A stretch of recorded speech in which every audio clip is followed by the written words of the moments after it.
All right, good morning. Said this last night, obviously disappointed in our performance overall.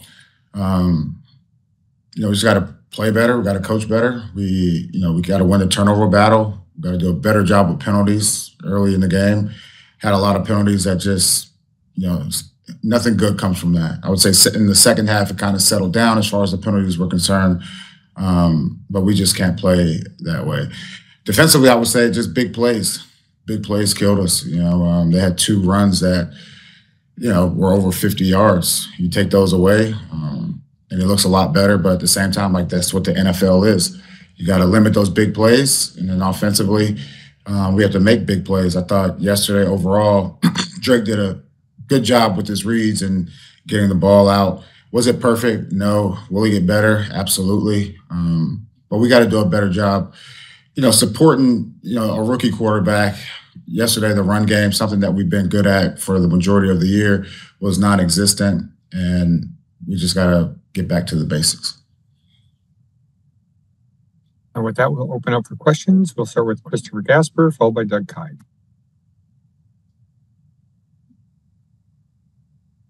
Chris, can you hear me? Christopher Price is here. Now, I don't know if Christopher Gasper's here. Oh, geez, I'm sorry. That's my fault. Sorry, Chris Price, sorry.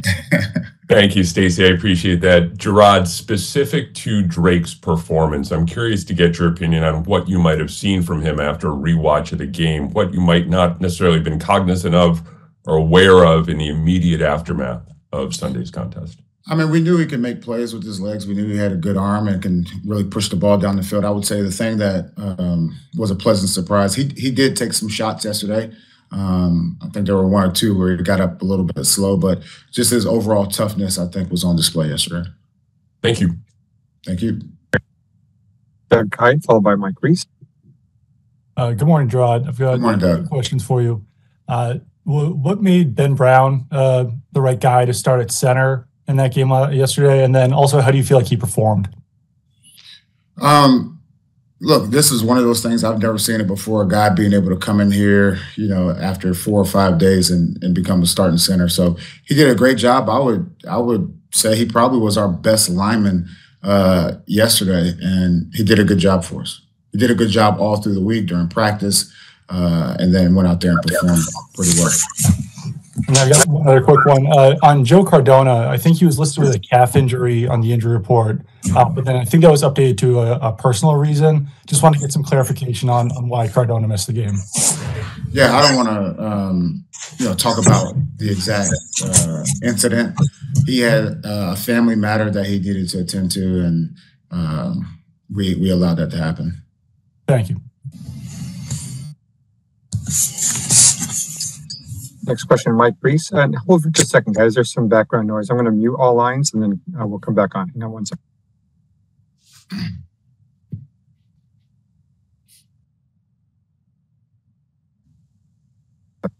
Okay, we'll try that again. Mike Reese. Jerod, you mentioned the two runs over 50 yards. When you went back to watch them on the tape, what did you see that contributed to allowing those runs? Poor run fits. Poor tackling, and then we couldn't catch him. And a game situation question that worked out for you at the end of the second quarter on the illegal shift penalty. When you, I think you didn't decline it to make it 3rd and 10. No, we declined it because it was a 7-yard. We thought those 2 yards would be beneficial if we had to kick the ball. Gotcha. That just wanted to follow up on that, and they end up missing the field goal, right? Yeah. That's right. Got it. Okay. Thank you. Mark Daniels, followed by Ian Steele. Hey, Jerod. Good morning. Good morning. But some shuffling going on with your receiver depth chart of late. I mean, Tyquan Thornton, healthy scratch. KJ Osborne didn't play any snaps, and obviously Keishon Boutte played the most snaps. Just wondering if you could sort of, tell us, what's gone on to some of the shuffling and changes over the first 6 weeks with your receiver group. Yeah, you could put it. It's the same thing that we're going through with the offensive line. I think, when I look at the film, it's Boutte, it's Pop, it's Osborne, and we need the rest of those guys to step up and make plays. Thank you. Thank you. Ian Steele. Morning, Jerod. Pop Douglas. Sorry. I meant Bourne. Did I say Bourne? Sorry. You said Osborne. I meant Bourne. Sorry about that. Just to clear it up. You need everyone else to step up. Yeah. Gotcha. Talking to Pop Douglas in the locker room yesterday, kind of to the point about the receivers, Pop mentioned that he understands that the offense is young and that they all need to grow together, so to speak. Is that something that you, the coaching staff, are cognizant of? And what's it like to just hear from a player taking kind of accountability, looking around the room and, taking those steps together as a group? Have you seen that before, maybe in your career? Look, you want to go out there and be able to play, with a certain set of guys for the season. Obviously, through injuries and things like that, stuff pops up. That's why I always preach to, some of the backup players to prepare as if you're the starter. But I understand, whether we're talking about receivers or linebackers, whatever, you want to have that level of being comfortable with the guys out there with you. And, we got to steady this ship at some point in time, whether we're talking about the offensive line or the receivers. But we definitely need to settle the ship. And, having Drake out there, you could throw him in the same bucket. He needs to get on the same page as the receivers, the tight ends, and the backs, and that comes through just playing alongside each other. Next question, Doug Kide. Do you have any update on the severity of Vidarian Lowe's injury? Talking about the offensive line. He's supposed to get a MRI this morning. So, how do you feel? Like, obviously, Zach Thomas hasn't played a lot of tackle for you guys. I think we've seen him at guard in practice. How do you feel like he was able to go in there and perform?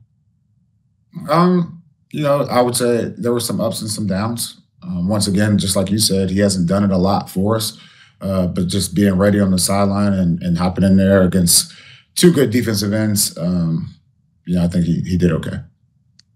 Thanks. Sophie Weller, followed by Mike Reese. Hi, Jerod. I wanted to ask, you were very critical of the defense last night. Now that you've had some time, what specifically was kind of the biggest issue last night, did you see? One thing I would say is, the turnovers and the field position, they were put in some tough situations. I would say our red area defense was poor. And then really just the big plays after that. Two final questions, Mike Reese and Dakota Randall. They gave you an opportunity to return quite a few kicks, Jerod. I wanted to get your thoughts on what I don't know if you get a chance to watch the special teams tape, but how did you feel like you guys handled that? And was that something that was a surprise to have? I always watch all the film, offense, defense, and special teams. And I would say that's just Houston saying, look, we're tougher than you guys. That's the reality of the situation. If they kick it like that, they're saying, all right, you're not going to get past it. You're not going to get past the 30-yard line. And we just didn't show up in that phase of the game. Last question, Dakota Randall. Hi, Jerod. Just wondering what you've seen from Jalen Polk early this season and maybe what's contributed to some of the struggles he's had early on. I think he just, he needs to get over this mental hump. You gotta eliminate the drop passes. You gotta be better blocking, which he did a great job in college at that. And at times throughout the season, he just has to continue to grow. He has to work harder. He has to pay more attention to the details. And we fully expect him to grow into a receiver that's dependable on run and pass downs. Thank you. Makes sense. Thank you, Jerod.